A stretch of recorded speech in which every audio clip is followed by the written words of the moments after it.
Ramai di kalangan anak-anak muda remaja kita berada dalam mood yang sangat merisaukan, iaitu ketagihan games. Bermain games more than 8 hours, more than 10 hours, more than 12 hours, berbelas-belas jam menghabiskan masa per day dengan games.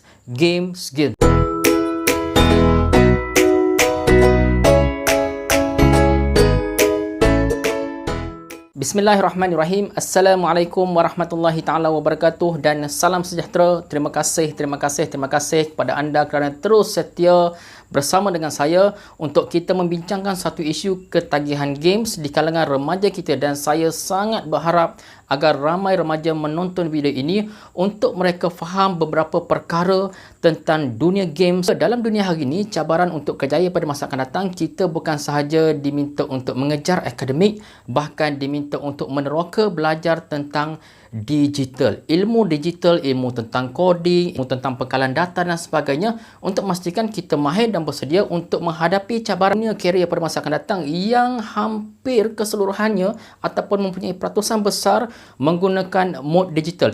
Itu tidak dinafikan, tetapi apa yang berlaku pada hari ini adalah ramai di kalangan remaja kita tidak belajar soal ilmu digital, tetapi mereka menghabiskan berjam-jam seperti yang saya katakan tadi, lebih daripada 10 jam, lebih daripada 12 jam hanya bermain games, tetapi ilmu digitalnya tidak ada. Tidak menguasai tentang data, tidak menguasai tentang coding dan sebagainya. Jadi, mereka ini sebenarnya berada dalam mood yang salah faham. Untuk adik-adik remaja di luar sana, anda perlu ingat bahawa walaupun cabaran pada masa hadapan adalah dengan dunia digital, karier digital, tetapi ilmu akademik adalah sangat penting. Lebih-lebih lagi apabila mereka dikabarkan bahawa nanti akan ada kerjaya bermain games untuk syarikat, lawan dengan syarikat lain, wakil syarikat ni lawan dengan syarikat lain dan akan dibayar gaji. Ia tidak dinafikan perkara itu akan berlaku dan dikabarkan telah pun berlaku di beberapa tempat. Yang anda adik-adik atau remaja di luar sana perlu faham adalah tidak akan semua orang akan menjadi pemain games bagi syarikat-syarikat yang anda faham itu. Hakikatnya adalah hanya beberapa peratus yang mahir akan menjadi gamers, mewakili syarikat-syarikat untuk bermain games dan dibayar gaji. Selebihnya dan peratusan yang besar adalah bekerja dalam bidang kerjaya yang pelbagai dan mesti mempunyai ilmu tentang digital dan juga akademik. Kalau kita tengok contoh yang paling mudah adalah dalam sukan bola sepak. Tidak akan semua yang mahir akan main bola sepak. Selebihnya yang tak dapat main bola sepak. Untuk mewakili Malaysia hanya memerlukan lebih kurang 30 orang sahaja, termasuk dengan reserve, player simpanan. Kalau seluruh manusia, seluruh masyarakat di Malaysia ini 30 juta mahir skill macam Ronaldo, Messi sekalipun, 30 juta masyarakat Malaysia ini tidak akan mewakili Malaysia bermain bola sepak. Dapat wakil negara, mereka perlu kerja lain yang akan menjadi gamers, wakil syarikat-syarikat yang anda idamkan dan dibayar gaji. Itu sebenarnya peratusannya adalah peratusan tertentu sahaja. Tidak akan semua menjadi gamers. Kenapa? Selebihnya kita perlu ada orang menjadi doktor, perlu ada orang jadi chef. Tak kisah dalam dunia digital canggih maju macam mana sekalipun, perlu ada masyarakat yang seimbang, perlu orang ramai dalam pencapaian akademik yang baik untuk menghasilkan doktor, profesor yang baru. Kalau kita tengok di universiti sekarang, ramai profesor yang telah pun tua. Siapa akan ganti? Anda orang-orang muda yang perlu belajar bersungguh-sungguh untuk mendapat academic achievement yang baik, ilmu digital yang hebat, combine dengan skill dan sukses menjadi profesor pada masa akan datang. Hebat ilmu medik, jadi doktor, dan hebat ilmu digital, jadi doktor yang canggih yang dapat menggunakan mesin-mesin motor robot yang hebat untuk merawat pasien pada masa akan datang.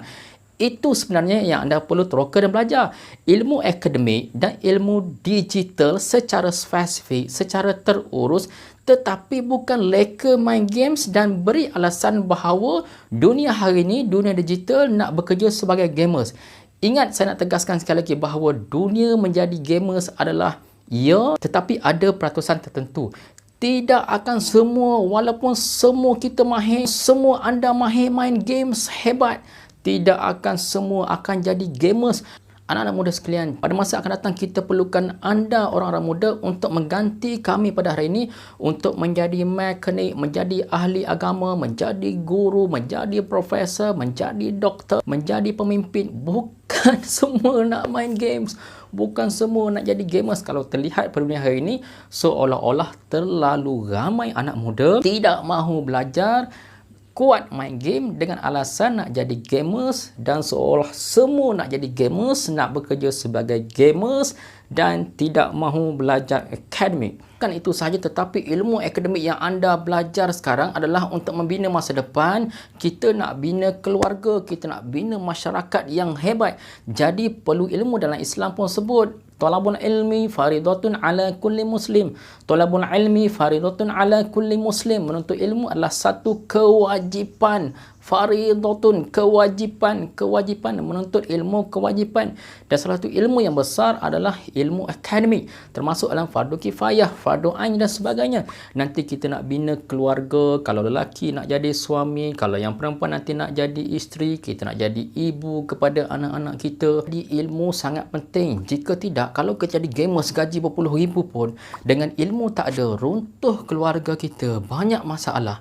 Apa guna juga? Sebab itu kita nak anda belajar ilmu sains, belajar ilmu matematik, belajar ilmu agama, sebab semua ilmu ini akan bermanfaat, akan anda gunakan nanti, akan mematangkan diri anda, menjadikan anda orang hebat, menjadikan anda orang dewasa yang begitu hebat, menjadikan anda orang dewasa yang begitu berkaliber, menjadikan anda hebat dalam dunia profesion, menjadikan anda hebat sebagai pemimpin dalam keluarga. Sebab kita nak melahirkan generasi yang bertali arus, mewarisi perkara-perkara yang positif. Sebab itu kita nak anda tumpukan perhatian kepada ilmu akademik. Lebih-lebih lagi di zaman sekolah ini yang tidaklah lama, 6 tahun sekolah rendah, 5 tahun sekolah menengah, very short time, masa berjalan begitu pantas. So don't waste time dengan membuang masa terlalu banyak dengan games. Menakutkan, dan lebih menakutkan saya adalah mendapati bahawa ada remaja yang disebabkan ketagihan game telah mengabaikan ibu bapa, telah berani meninggikan suara terhadap ibu bapa disebabkan ibu bapa suruh berhenti main games, kurangkan main game. Mereka sudah berani menjadi anak yang derhaka, melawan cakap ibu bapa, meninggikan suara terhadap ibu bapa. Mereka telah lupa bahawa ibu begitu sakit, begitu sukar, begitu susah untuk melahirkan mereka.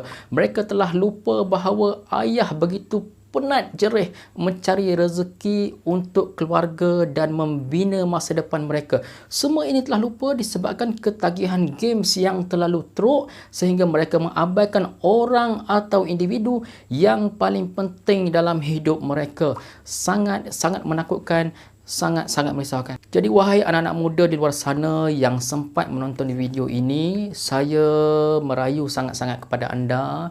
Fikir balik tentang masa depan, rasionalkan balik tentang cara hidup, perbetulkan balik, banyakkan berdoa, mengadu pada Allah untuk kita perbetulkan kembali perjalanan hidup kita.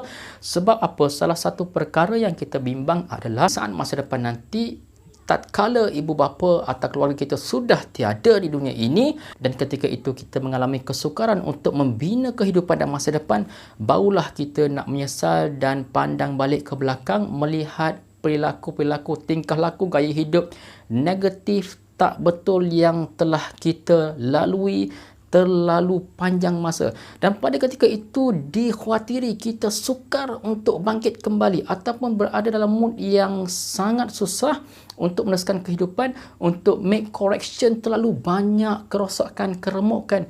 Jadi peluang yang ada pada hari ini, saya ingin sarankan sangat kepada anak-anak remaja yang muda-mudi di luar sana, please, utamakan academic achievement. Belajar ilmu akademik, teori, practical, skills dan ilmu digital secara seimbang untuk di-combine together dan memastikan anda menjadi orang yang hebat. Seimbang akademik, seimbang agama, seimbang digital, skill yang hebat. Itu yang kita mahu. Anda menguasai kepelbagaian ilmu secara balance. Terusnya anda berjaya membina kehidupan yang bahagia pada masa akan datang, memberi manfaat kepada orang lain dan seterusnya menjadi orang-orang yang hebat dan menggantikan tokoh-tokoh orang-orang hebat yang ada pada hari ini. Siapa lagi kalau bukan anda, orang-orang muda, untuk menggantikan mereka yang telah berusia. Seperti yang saya katakan tadi, kalau kita pergi ke hospital, ramai doktor sudah tua. Di universiti, ramai profesor pun sudah tua. Guru pun ramai yang sudah tua. Even mekanik, chef, tukang masak dan sebagainya telah ramai orang-orang yang berusia yang kesihatan tak mengizinkan. Andalah perlu menjadi orang hebat untuk menggantikan semua ini, untuk kita meneruskan kecemerlangan, membina negara kita menuju ke era yang terbaik, insyaAllah. Jadi teruskan bina masa depan yang terbaik. No waste time, no waste time, no waste time. Carilah ilmu, kerana ilmu akan membantu hidup anda untuk ke tahap yang lebih seronok, lebih membahagiakan pada masa akan datang. InsyaAllah. Assalamualaikum warahmatullahi ta'ala wabarakatuh.